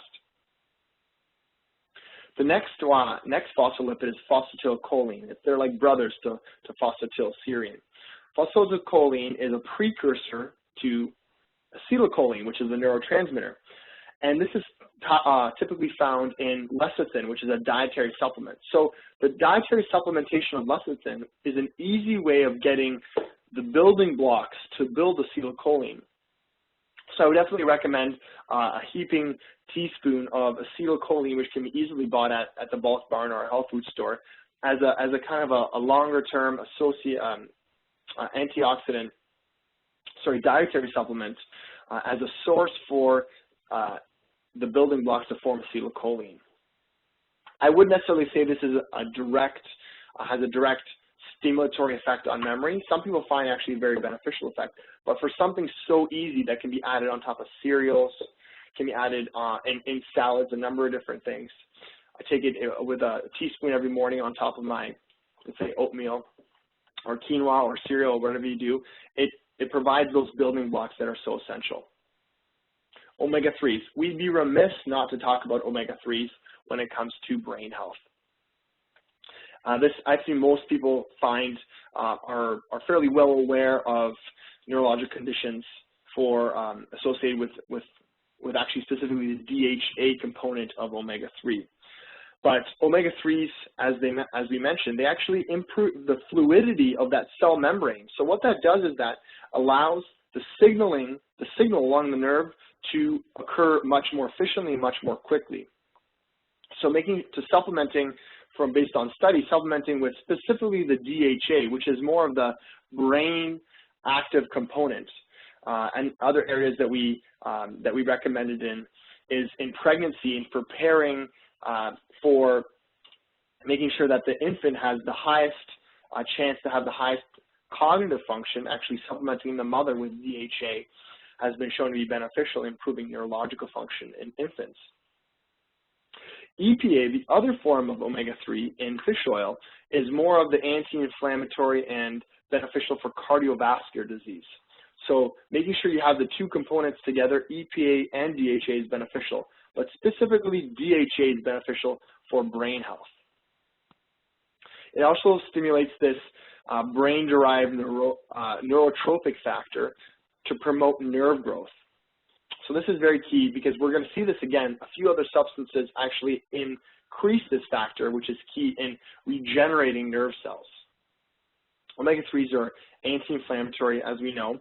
And looking at the evidence that was produced by a very, very well-known cardiovascular study, the Framingham Heart Study, showed that those that have the highest levels of DHA, this omega-3, actually had up to a 50% chance to reduce risk, a 50% reduced risk of Alzheimer's disease. And this is very substantial for something that has so many wide-ranging effects in the body, from cardiovascular function to inflammation and now to neurological disease. So that's omega-3s. I'd like to, again, clarify quickly here about the omega-3, omega-6 kind of paradox. It's essential we both need omega-6s and omega-3s to function. However, in our present dietary setup, in the standard American and Canadian diets, our diets are very high in omega-6s. So much so that now we're up to 20 to 1. So for every 20 omega-6s, we have 1 omega-3. Now, back when our ancestors were eating a lot more omega-3s, the ratio was somewhere closer to the 1-to-1 being equal. And now actually omega-6s, even though they're essential, they actually can compete and compete with omega-3 and actually be pro-inflammatory. So I always recommend is making sure that we supplement with omega-3s, because typically our diet will have far and away enough omega-6s for us to function. We do need beneficial oils. However, things like canola oil, things that we find in our grocery stores, processed foods, are very high in omega-6s as well, and we don't want to compete and produce pro-inflammatory signaling molecules when omega-3s actually produce our anti-inflammatory signaling molecules. As you can see here, this is a really nice breakdown of the DHA EPA I was talking about on the last slide. So where do we get these things from? A lot of people think that supplementing with flaxseed, which produces ALA as a precursor to omega-3, EPA, and DHA is beneficial. I have to say it definitely is. However, the thing that often is not mentioned is that it converts not at a perfect rate. So there's some steps that this efficiency of conversion is not always optimal. So that's why replacing omega-3s from fish oils is not necessarily something you can do with supplementing just with flax and vegetable seed oils, as you mentioned here. So it's definitely important to eat these and to maintain adequate amount. However, to get the best effects, you need to have the EPA and DHA that are going to be the most beneficial when it comes to cardiovascular and neurological diseases. The last phospholipid we're going to touch on is acetylcholine. Acetylcholine has a much broader function than the phosphatidylcholine and the phosphatidylserine that we have. I like to think of it as a more broader precursor to a lot of cognitive and neurological problems. So there's well-studied, actually, a lot of studies out of the Eastern Bloc in Europe showing excellent results, not just for age-related cognitive impairments or memory impairment, but for things like stroke recovery, excellent for that, glaucoma and eye damage, because these are all nerves that have been damaged. And acetylcholine actually allows, as almost like a precursor, it allows the brain to synthesize its own phospholipids, and which in turn improves the structural integrity of the nerve. And to boot, it actually improves and can impact the repair process of these phospholipids. So a wide-ranging, another very key phospholipid, and that it's been available at AOR for a number of years in the form acetylcholine, and also in our OrthoMind, which we'll touch, which is our combination formula. So I love the interconnectedness of the brain and how there's different things that are occurring, and that how connected, and we can just not take things out of context and supplement with one thing that's going to be beneficial, but actually looking at the big picture, we realize that here's acetylcholine, this is what we want to increase. Here we have acetylcholine, another name for its CDP choline, and here we have phosphatidylcholine. And you can see it's not, again, a one-way process. There's a number of different things how acetylcholine can actually produce phosphatidylcholine, which produces choline, which actually goes to produce acetylcholine, which is the neurotransmitter associated with memory. As you can see here, also, this process is very intertwined with another pathway that we are going to touch on right now, the homocysteine pathway. I'm going to explain about homocysteine in a little bit, but homocysteine actually is an amino acid that has been related to a lot of negative disease processes in the body. And so you can see now, here's the phospholipid pathway, and it's actually connected with the homocysteine pathway. So homocysteine, it's another therapeutic target for us. Homocysteine has been associated with many diseases: stroke, heart attack. These are the most two common ones that it's been associated with. It increases the risk of sudden stroke and heart attack by large percentages. It actually increases the risk for osteoporosis, certain cancers, and now added to that list is Alzheimer's disease. So homocysteine is a protein that is, an amino acid that is naturally occurring in the body. However, it's not meant to have high levels. So if a person's eating a high protein diet, animal proteins specifically, they're going to develop a high amount of homocysteine. But as we've seen on the previous slide, that homocysteine, there's a pathway that actually is responsible for processing the homocysteine, producing methionine and SAMe actually. But you can see that there are certain things that we need for this pathway to occur. Very common things that actually people are very deficient in. These are the B vitamins. B6, B12, and folic acid are absolutely required for the process of homocysteine to be converted to harmless things like methionine. So whether we have a genetic mutation to specifically in folic acid, there's a genetic mutation that decreases the amount we have of it, or we have a deficiency, which we saw already in that diagram, that there's deficiencies are very, very common because we're not getting enough in our diet, and the amount that's in our diet is very, very low.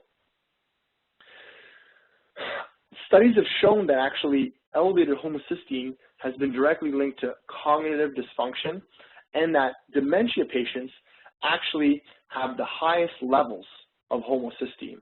And having high levels of homocysteine not only increases your risk for stroke and heart attack, but as I mentioned, it can double your risk for Alzheimer's disease. So why exactly is homocysteine dangerous? It's part of the process. However, the body was never meant to have it in high levels, because if we want to have adequate number of cofactors like the B vitamins, as we'll see in a second, we need to have these in adequate levels to prevent the homocysteine from damaging nerves, damaging blood vessels, reason why it's linked to cardiovascular disease. Poor production in glutathione, which is the antioxidant. Again, now we're bringing in another thing of interconnectedness, and we can start seeing how the body really works together in a lot of these things. And reduced levels of SAMe. SAMe is very important in the activation of neurotransmitters.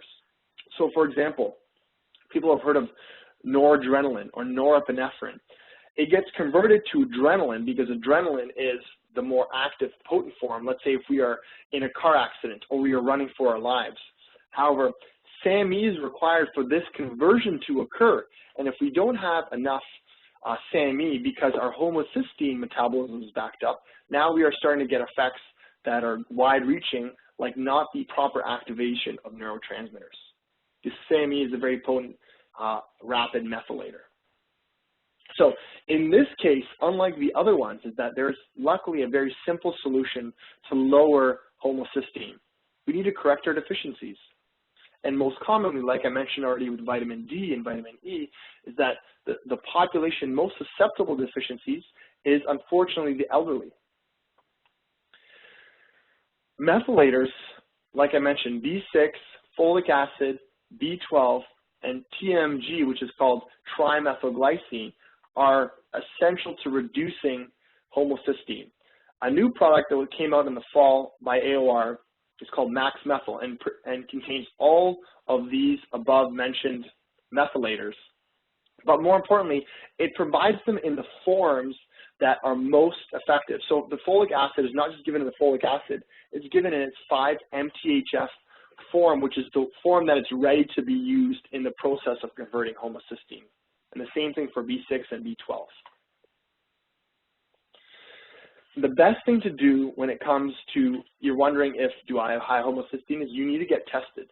And you need to get tested fairly regularly because there's really not any symptomatic way, unless it's already occurred, so a heart attack's already occurred or a stroke has already occurred, of realizing that you have, or identifying that you have high homocysteine. So there needs to be an evaluation of family history, and there needs to be evaluation using blood tests to see if you have an elevated level of homocysteine, which will increase your risk for dementia.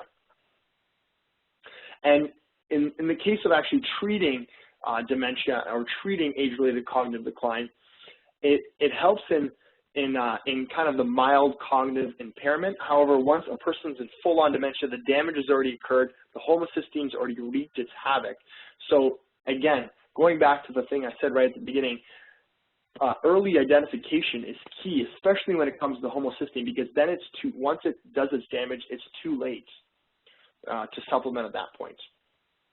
So again, bringing back this diagram, TMG is betaine. You can see now how it is required to convert homocysteine to methionine. Also, B12 is required to convert. This is folic acid. You see the folate here? This is the 5-MTH form that is needed to convert to the methionine and SAMe, which will deactivate this dangerous homocysteine. And actually, again, like I pointed out, these are the active forms. And right here is that people don't realize that homocysteine, this process actually gets converted to produce glutathione, because cysteine is the precursor to glutathione.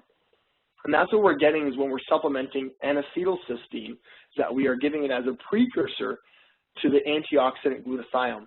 So if the homocysteine pathway is not working well, we are actually not getting the adequate production, not just of SAMe, but actually of glutathione, which is a quintessential antioxidant in our body, as we've already discussed. Okay, so I think now it's safe to say to take a quick little break and take a look back at how we've established a cardiovascular health and cognition connection. This has been shown by research and shown by kind of what we've kind of laid out so far, but heart health and brain health are connected. So cerebrovascular disease is stroke, increases the risk for dementia. So now that we can start looking at, so things that we are doing to prevent cardiovascular disease, we can start applying to prevent dementia as well, because there's a definite connection. The brain obviously uses a lot of oxygen, uses a lot of energy. Blood gets into the brain. So whatever's going on and damaging blood vessels, it's not a far jump to think that it's also damaging the blood vessels that are within the brain. So here are some risk factors that the brain and heart share. So obesity, homocysteine, chronic inflammation, the genetic factors, the ApoE4 gene is a common risk factor.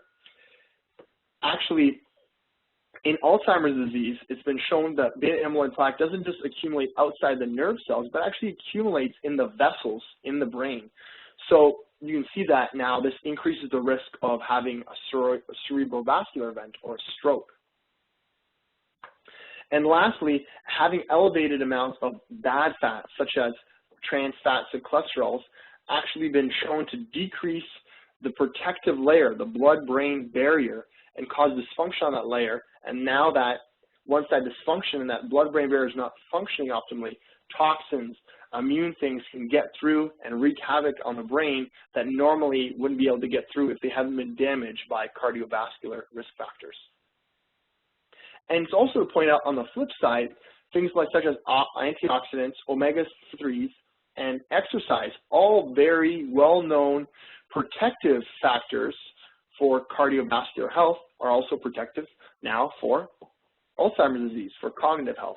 And we're going to we've already touched on omega-3, we touched on antioxidants, but we're going to touch on the exercise being beneficial very, very shortly.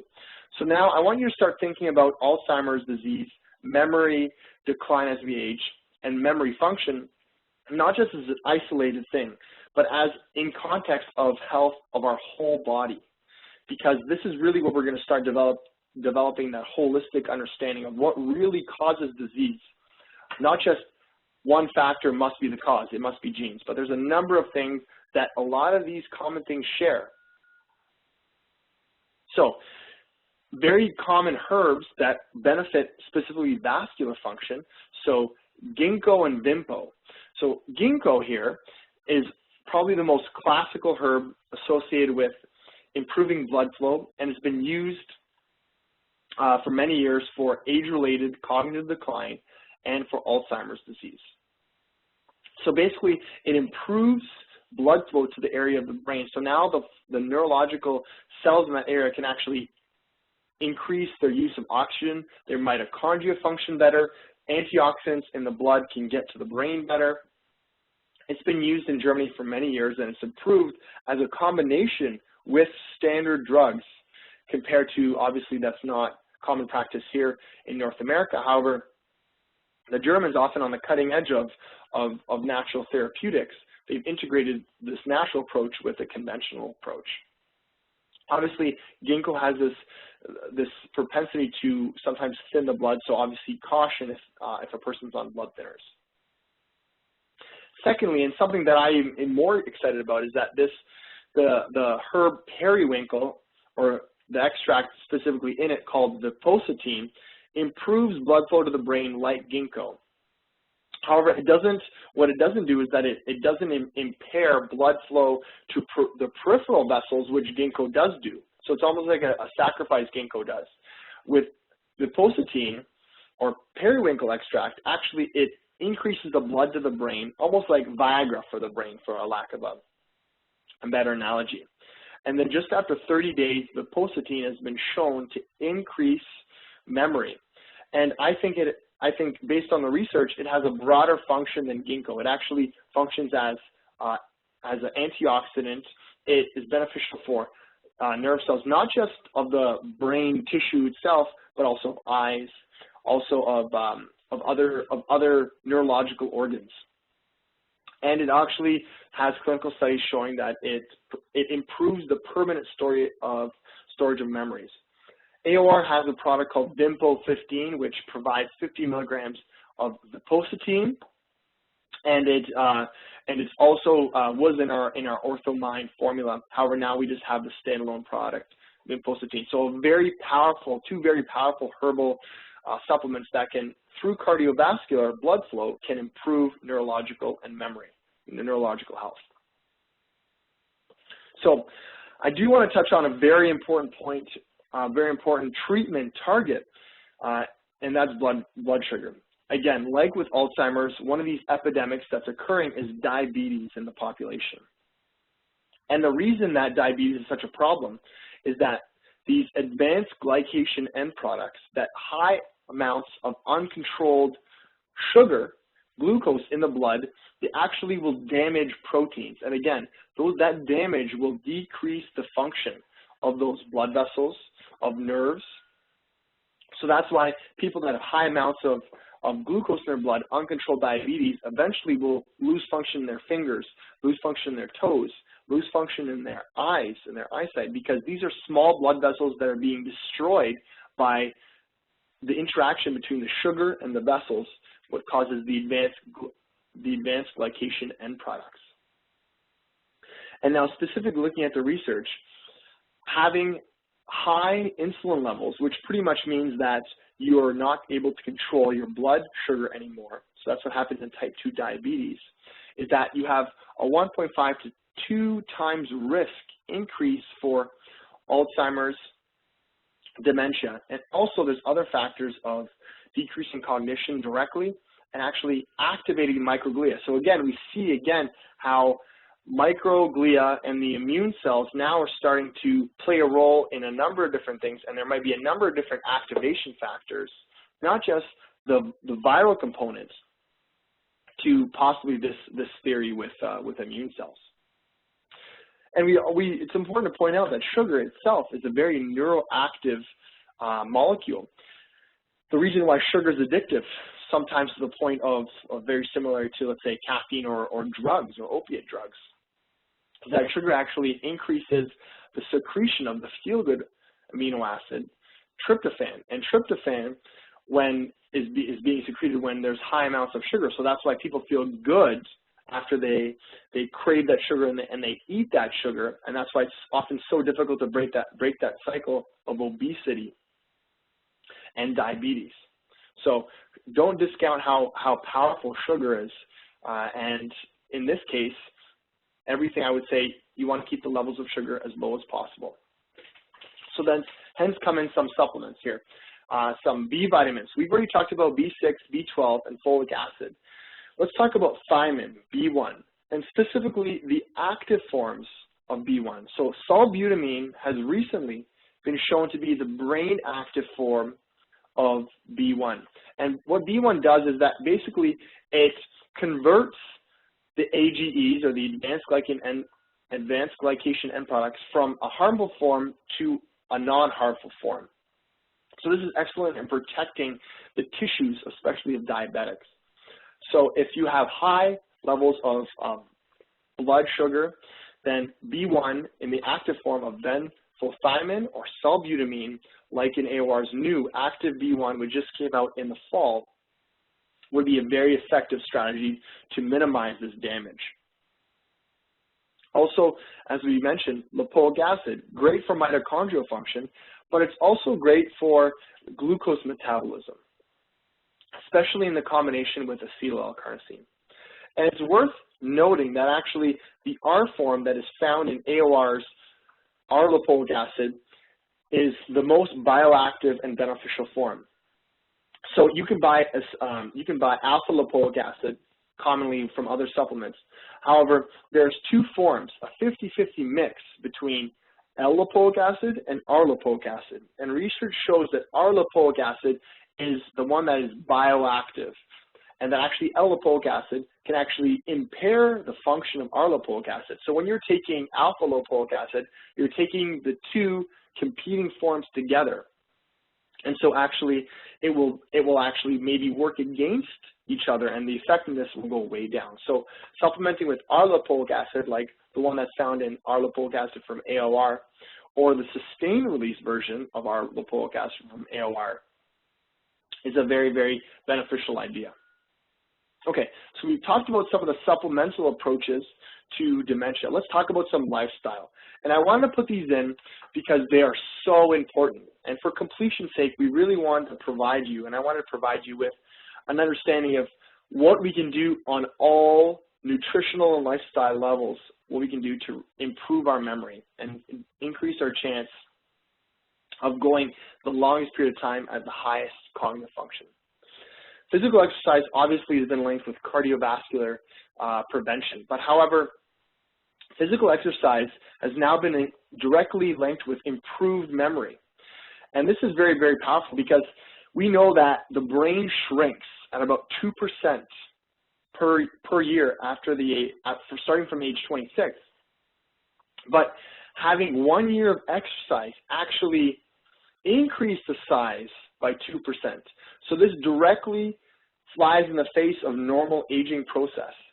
So physical exercise, you'd think that it doesn't have an impact on the brain. However, research shows that it has a very potent and powerful impact on the brain. It improves mood, improves brain function, and it even improves functioning in people that have Alzheimer's disease. And so this is very important because one of the reasons is that, again, here's that factor, the brain-derived neurotropic factor that provides the ability for the brain to regenerate nerve cells, and that's especially important in Alzheimer's patients. And this is what's so amazing. And when I looked into this, I was really blown away about how something so simple and has something so beneficial for so many things in the body, so little, and what we actually need to do to get its benefit. So studies have shown that walking 5 to 6 miles a week maintains memory. Basically what that means is that about 145 minutes a week, which breaks down to about only 20 minutes a day of just light walking exercise. So there's a big difference between being sedentary and just taking that small step of getting around and walking for 20 to half an hour minutes on a daily basis, if done consistently, will have a direct impact, not just on cardiovascular function, not just on preventing falls and osteoporosis fractures, among many other things, but actually improving cognitive function. Stress, it's important to note that stress, elevated high cortisol, the stress hormone, impairs memory.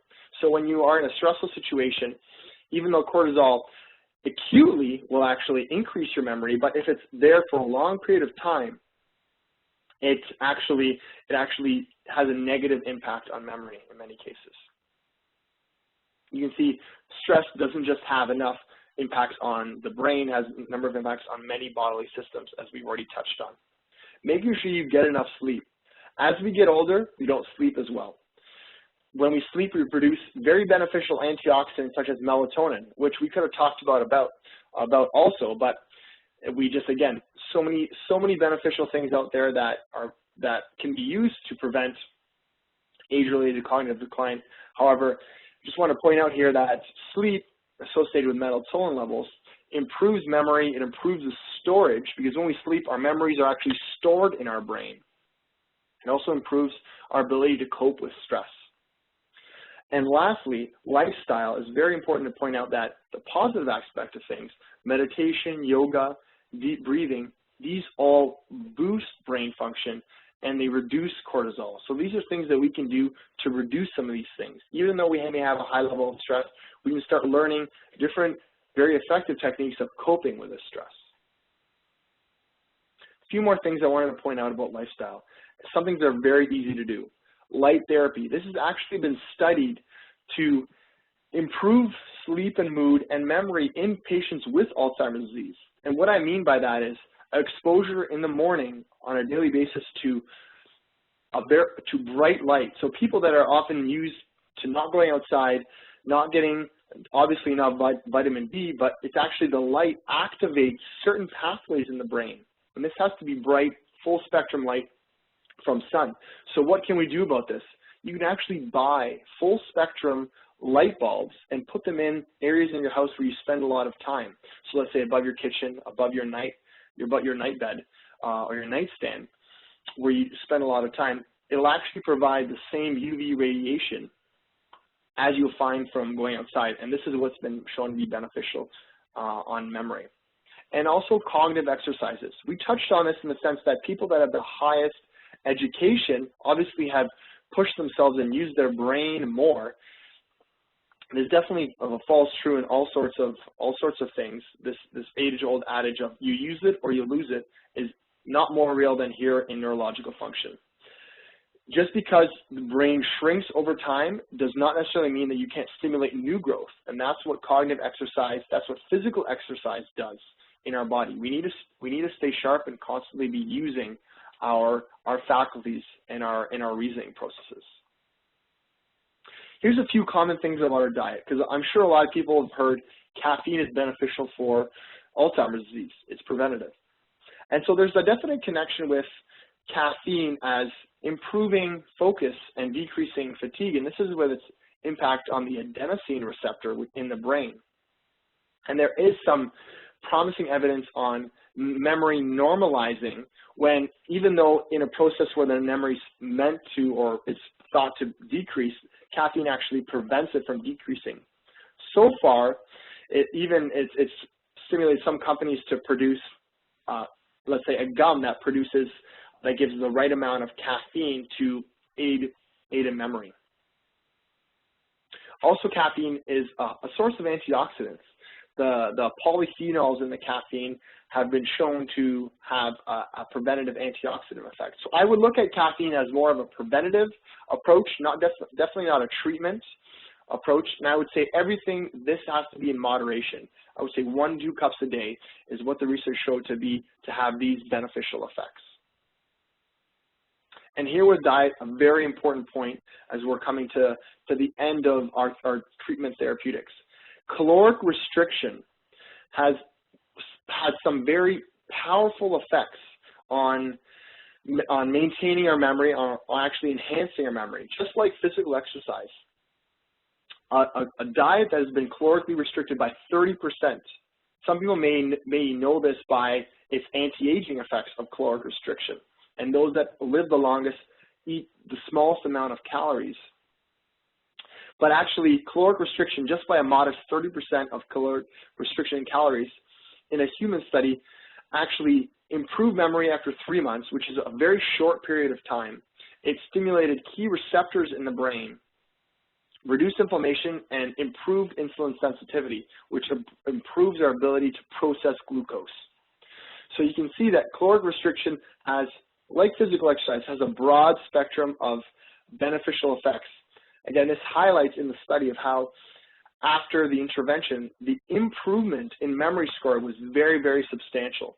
So things that we can do in our diet and lifestyle are very, very powerful, not just supplementing, but in combination with supplementation, we can have a very powerful effect on our memory and on enhancing it.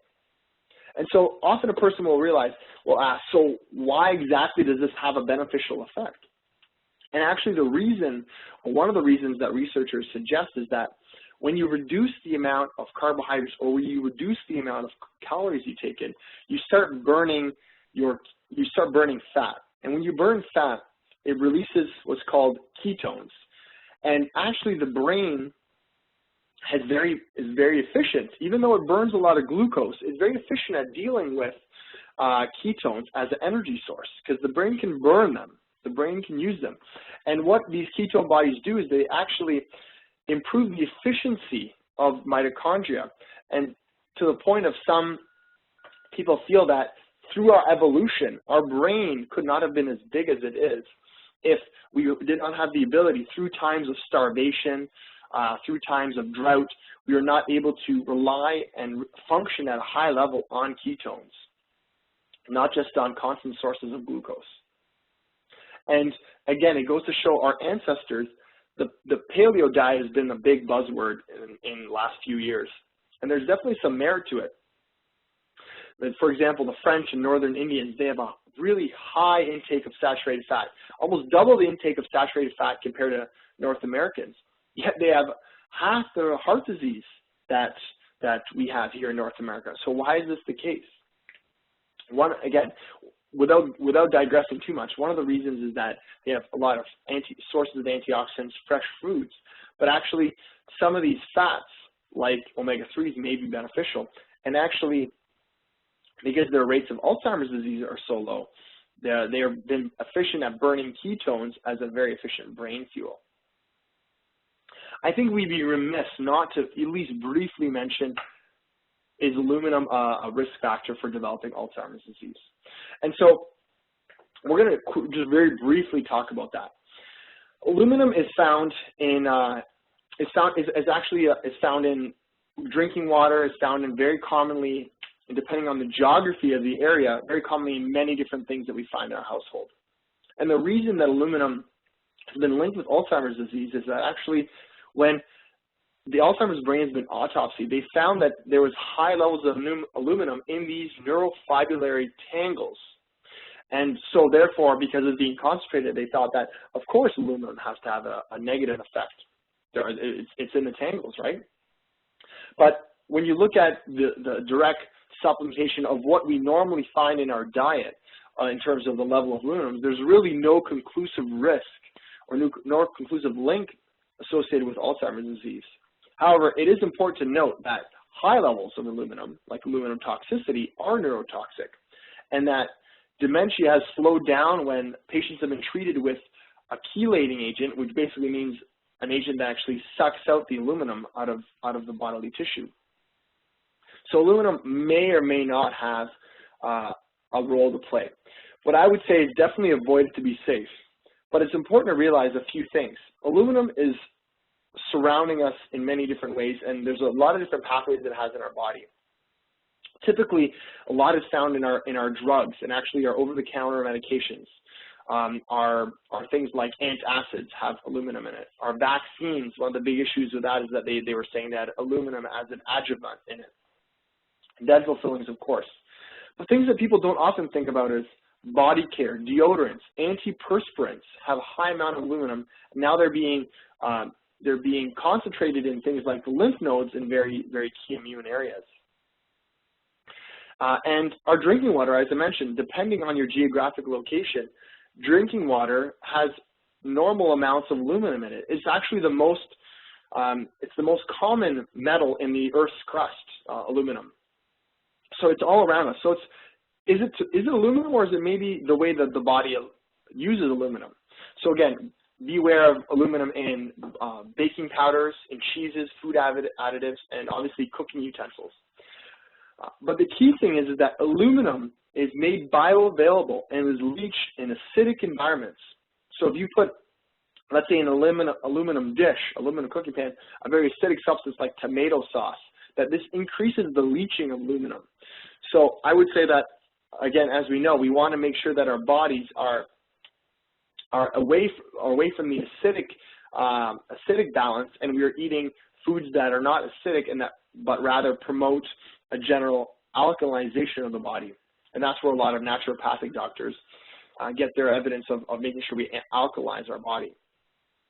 Also, it's very important to point out that gluten is a very neuroactive molecule, like sugar. So we touched on aluminum, but now touching on another. I'm not saying this is directly linked with Alzheimer's disease, but directly linked with neurological and cognitive impairment is people that are celiac disease. And sometimes celiac is not just you're celiac and you're not. There's gluten sensitivity that definitely is part of the process. So obviously gluten, when you're sensitive, it damages the gut. When you're celiac, your gut is damaged very much, and now gluten can get to areas such as the brain and cause a negative effect. So before we wrap up, I did want to point out what are some things we can take to boost our memory if we are healthy, if we want to improve and optimize our memory function. And we talked about a lot of the things related with Alzheimer's related cognitive decline, age-related cognitive decline, but these are herbs, rhodiola and panax ginseng, that have been shown to improve concentration and improve mental and physical fatigue in supplementation in healthy people. So if you're looking to improve cognitive function and concentration, even though you don't have necessarily any age-related cognitive decline or any cognitive decline, rhodiola and panax ginseng are very, very, very, very powerful and potent. Also the amino acid, and this combination, it is worth pointing out that this combination is together 100 milligrams each in the new rhodiola rosa product. So an excellent stimulating adaptogenic formula. L-theanine here, so you can see L-theanine is an amino acid that has a very calming effect, and it's been shown to stimulate alpha brain waves, which is a calm focus. So different brain waves that do different things. It's been shown to improve cognition and learning. And again, it impacts a certain neurotransmitter pathway in the brain. And it's normally found in green tea. So that's why we get kind of that sedative effect. It doesn't have that real punch that we find with supplementing with, let's say, caffeine pills or drinking a cup of coffee. That this L-theanine will offset the caffeine in the tea. Bacopa. Bacopa is an Indian Ayurvedic herb that has been shown to improve memory. It's been shown in a number of research trials in the young, in the middle-aged, and elderly to improve memory. And it's also a very potent neurological antioxidant. Withania somnifera, or some people know it as ashwagandha, is again from the Ayurvedic medicine line. It provides a really nice anti-inflammatory and anti-stress, and actually a neurotonic, a very gentle herb that you can take to boost a number of very, very often very stressed systems in the body. And pyroglutamic acid. Pyroglutamic acid is a molecule that actually reduces the susceptibility of excitotoxins in the brain, such as monosodium glutamate or MSG. So pyroglutamic acid is a very important molecule, amino acid, that actually improves mental function. So the reason I brought these up is that in our ortho mind is that we have panax ginseng, Bacopa monnieri, we have ginkgo, we have acetylcholine, we have pyroglutamic acid, we have arlopolic acid, we have pantothenic acid. So this is a combination product that can be taken with people that are looking to boost their memory in adults to optimize their function, but also to combat age-related cognitive decline. And for something as simple as, I know a lot of my colleagues when we're studying for board exams, they use this product to boost their memory and the ability to retain the information they were studying. So let's quickly wrap up and review what we've learned about today, because we covered a lot of bases. And this, again, like I mentioned, this webinar will be able to will be archived on the website, so you can go back and look at some of these concepts again. But the functional model of Alzheimer's disease and cognitive decline is very important. We talked about ways with vitamin D to inactivate this inappropriate activation of the immune system. We talked about curcumin in reducing inflammation. We talked about the many antioxidants, lipoic acid. We talked about resveratrol as being very potent antioxidants, vitamin E, vitamin C. So we've talked about strategies to impact and to positively impact this point here. We've talked about L-carnitine. We've talked acetyl L-carnitine, that is, and lipoic acid as mitochondrial boosters to improve the energy function. So now that we've impacted all these points positively, we're no longer going to have that neuronal dysfunction or the nerve death and the decrease in acetylcholine, And we're also going to be tackling the risk factors that pose a problem for developing Alzheimer's disease. All in all, we've looked at by looking at the risk factors, we've looked at a number of different techniques we can use to prevent the onset of cognitive decline and maintain our function well into our late years. So, do we know what the cause of Alzheimer's disease is?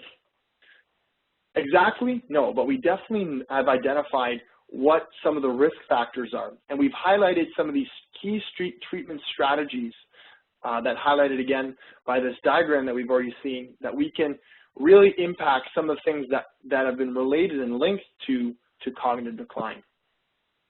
So let's summarize here. My top 5 recommendations for what you can do to maintain your memory. First of all, maintain optimal nutrient levels. Vitamin D, antioxidant, B vitamins. Often these are it's not good enough to get these through diet. You need to supplement extra. And we can see how intertwined these nutrients are and how important they are. Number 2, eat a heart-healthy diet. We made that connection that heart and cognitive function, heart and brain function are very much related. So having a diet that's high in omega-3s, low in trans fats, and have a high amount of fruits and veggies, at least 5 servings a day at a minimum, is beneficial for our hearts, and not only for our heart, but also for our brain. Number 3, exercise your body and brain. 20 minutes a day of some sort of light to moderate physical activity. And also exercise your brain, stay sharp, interacting with friends, doing puzzles, and continuing to learn all the time. As soon as we lay off and we stop learning, that often a lot of these changes, these negative changes actually start occurring. Number 4, limit brain injury. Always protect your head. A key risk factor that is very difficult to recover from is things like repeated head injuries, like concussions, and we can just look as far as what's going on in sports nowadays with football and hockey, of how people that have repeated injuries have almost Alzheimer's-like changes. Beware of toxins. Beware of limiting your electromagnetic frequencies exposures, because they actually can damage your brain as well. So limit brain injury. And 5th and finally, supplement for optimal function. So I purposely put this one as the 5th point, because you want to do all these other 4 things first before you work on taking supplements. Because as we mentioned, the best thing is taking things in synergy and getting them through diet and lifestyle. But there's definitely an incredible potential therapeutic impact that you can take from supplementing with vitamins, herbs, and phospholipids like we laid out. So those are my 5 top things of what you can do to prevent memory loss, to optimize memory when you are healthy,